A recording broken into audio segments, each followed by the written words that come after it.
Hey everybody, Troy from New Gun Guy 2020, and today I have a little bit of an instructional video. You see, Amy and I often take people to the range who have never shot before, and so a lot of times we'll point them to different videos like Pistol 101 type videos, but I thought it'd be good to show them on our actual gun that we'll be using.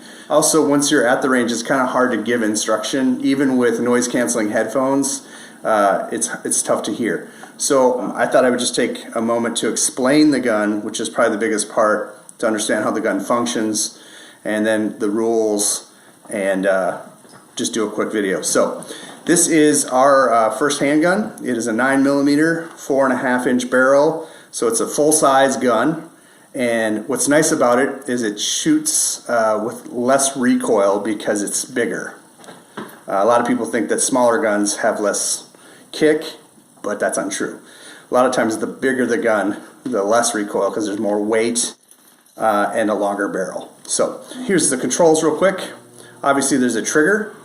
This one happens to have a safety in the inside. You have to actually squeeze, you have to pull on that middle part of the trigger along with the main part of the trigger for it to work. Hopefully you're seeing that. There is a mag release. This is a magazine. By the way, this has snap caps in them, which are training rounds, and I have inspected the gun, so I know that it's empty. The mag release button, which there's one on each side, but unless you're left-handed, you'll probably use this one. You push the button, and the mag falls out.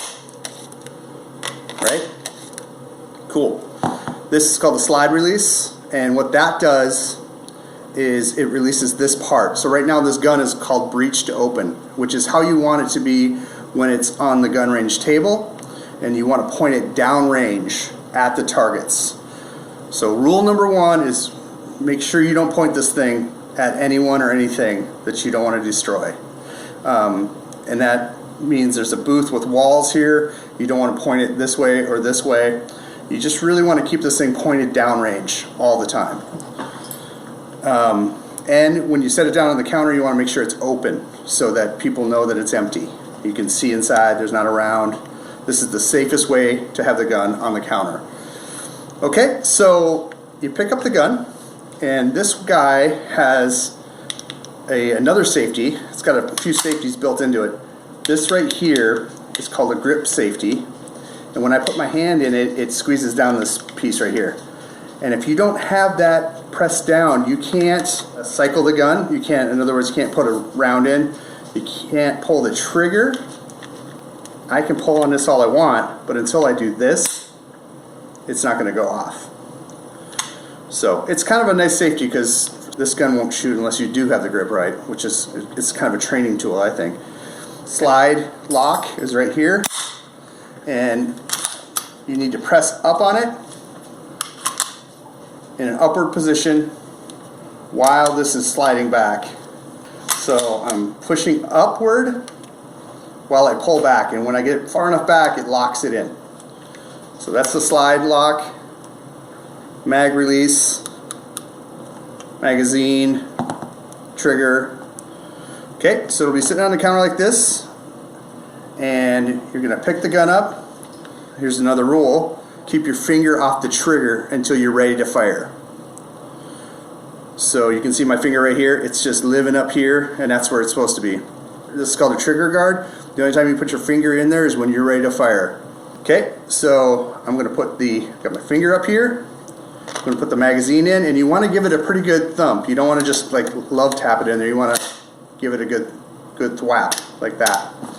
Hit the slide release, or you can grab right here. Grab the back of the slide and do that. And what that did is it put a round in the chamber. By the way, when you grab this thing and you pull it back, don't just pull it back and almost slap yourself with your hand. Don't ride what's called riding the slide. Don't do this. Don't go. Okay, there's a couple reasons. Because a lot of times it won't actually chamber the round all the way in. And you can catch your finger in here and all kinds of weird stuff. So grab it here, and I like to grab it like this, and you're kind of pushing forward at the same time, and that's what you want to do with your finger off the trigger. Okay, now it's ready, And your grip should be, my fingers underneath here nice and tight. Want to have this up nice and high. It'll help with the recoil of the gun when you shoot it. If you're holding it down here like an ice cream cone, it's gonna do this, it's gonna whip. So you want to get, again, you can't shoot this gun unless your thumb is up in here. So get that up in there tight, finger off the trigger. I like to bring this other thumb up next to this guy, and then I actually kind of grip the front of this trigger guard. And so I kind of grab it in here, and I try, well, the idea is this is your dominant hand, but your support hand, your other hand needs to really kind of get in there and get up tight so that you have as much flesh on the gun as you can, because it'll just help control the gun. When you pull the trigger, it's going to do a little bit of this, and you just kind of let it do that, but you want to get a good grip on the gun. And then you push out, and you want to make sure that you don't fully lock out your elbows. You kind of want to push it out and keep your elbows a little bit of a bend to them. I usually spread my feet apart a little bit, and then you're looking right down the sight. These are the sights, and this one's got a cool little U shape, and the idea is that you want to line up whatever you're trying to hit with this guy right in here. It's called a sight picture. So you got the 2 and the 1, and you're basically trying to line them up so they're equal this way, but then also so they're equal this way. Does that make sense? So when I'm ready to shoot, I bring it out, I put it on the target, and I'm ready to shoot. I bring my finger into the trigger guard, and you can see I'm getting a hold of that. That little paddle in the middle is actually what is the safety, so you need to get that for sure.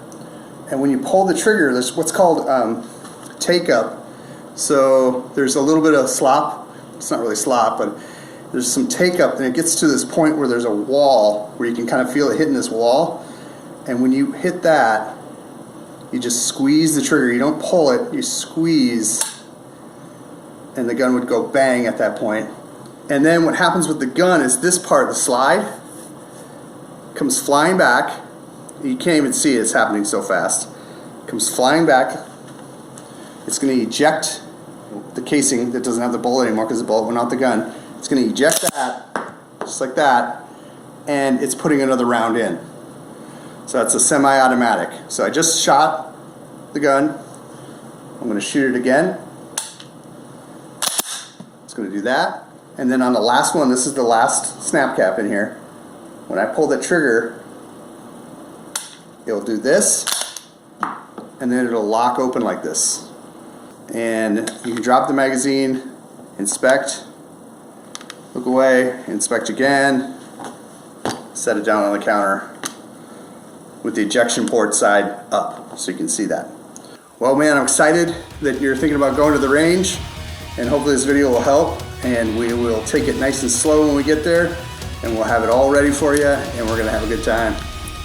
Blessings, and we'll see you at the range.